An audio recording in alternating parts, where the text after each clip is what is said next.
Ngunit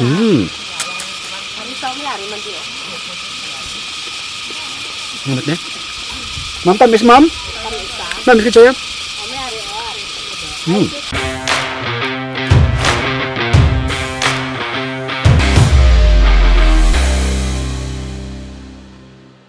Sino ba lang magunahuna nga ang ginaubrata sa unang nga strawberry picking sa Baguio, pwede mo na mahimo diri lang mismo sa Negros Occidental. Update nyo ko sa sining episode, mang-harvest kita sang strawberries sa barangay Patag sa Silay. Aton bisitahon ang Kuyong Farm diri sa Patag, gamay lang alaktanay. Antes na mo nalabot ang site, may nalabyan pa kami nga plantation sa pechay. Pero apektado ang pananom sa mga peste. Ano tungod sang ano ba mo? Tungod sang? Nang di amon bakmot na bla nga sapat-sapat kag na bla. Basta tigilinit ka mo na? Oo, basta tingin ito mo sang nga kon. Wapo tani no? Nung hindi na hapos lan, sir? Mapuslan pero gamay na lang gid. Ay, kapuros kwanto do. Ang huli sa palibot nga mabatian mo, puro sirom-sirom. Grabe yung sound, no?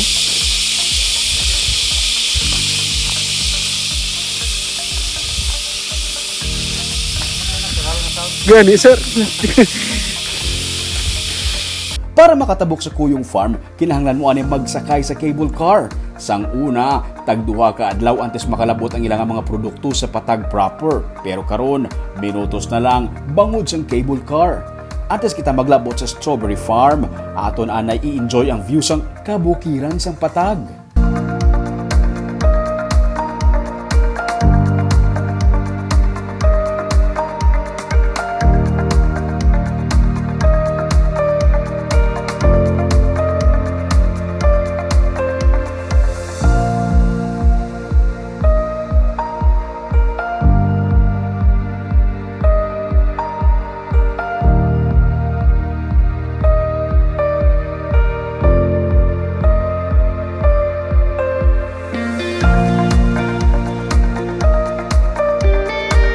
Di pala do sa iban ka lang nga lugar. Pag panaog sa cable car, gamay lang nga lalakton, ara na kita sa ilang nga farm.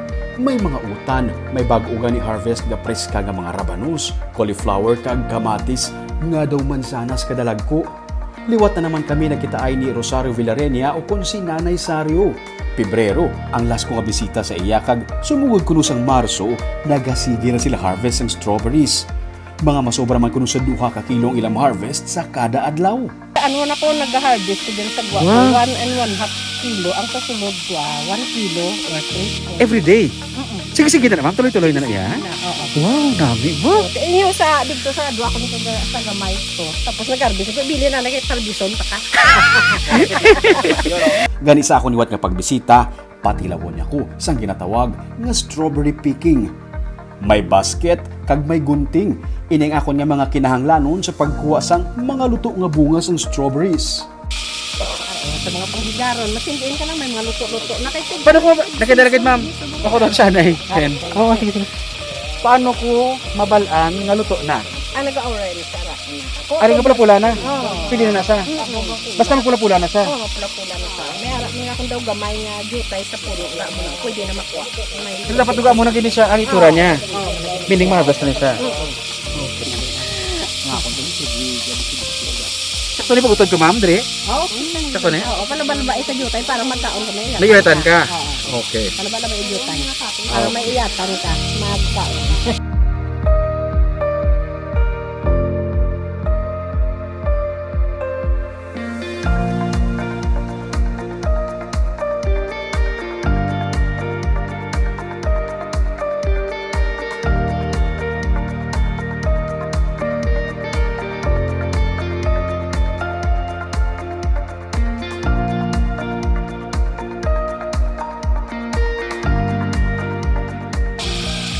Ito pala. Pula-pula na siya. Sino wala ma-expect nga sa Baguio ito na suna makita sa bumiyari di mismo sa atong sa Patag sa Silay. Grabe.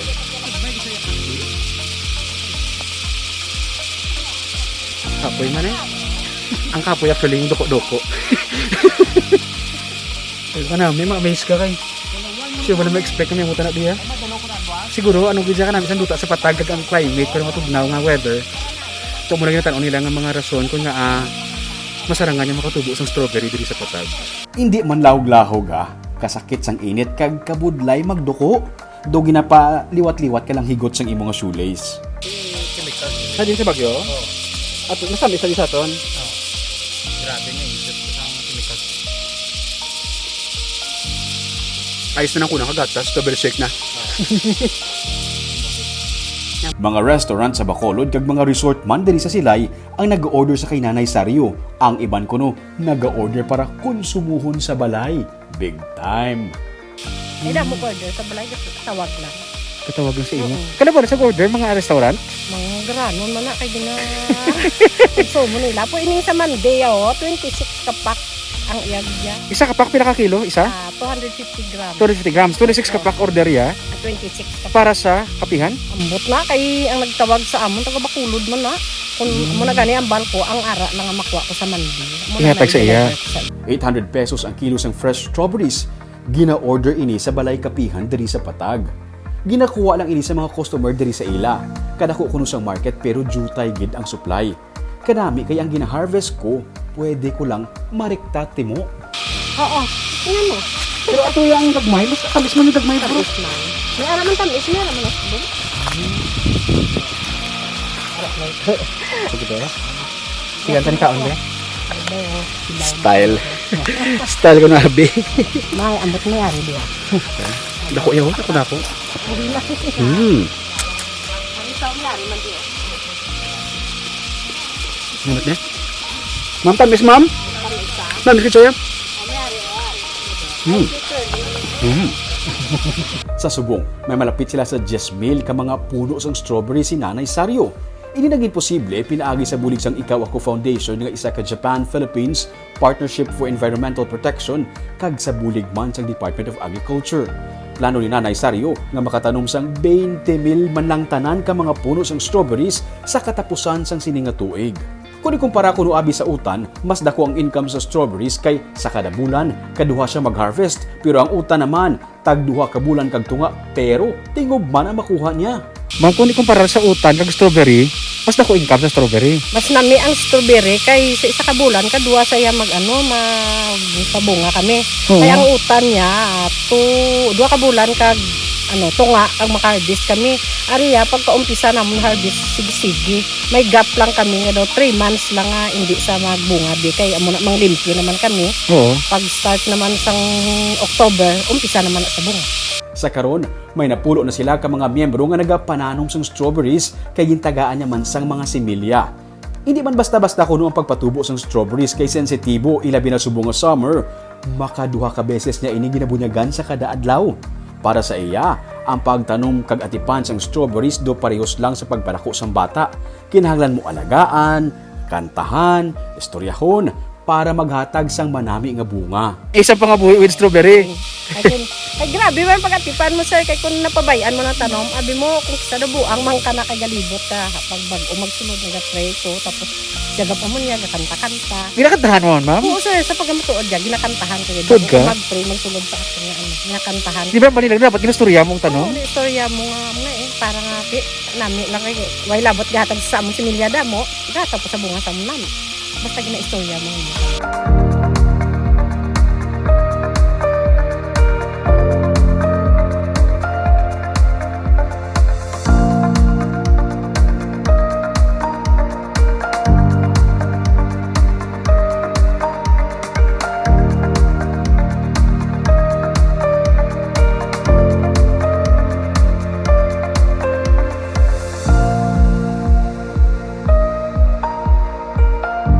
Maswerte sila kuno kay nabugayan sila sang manami nga kadutaan sa Patag.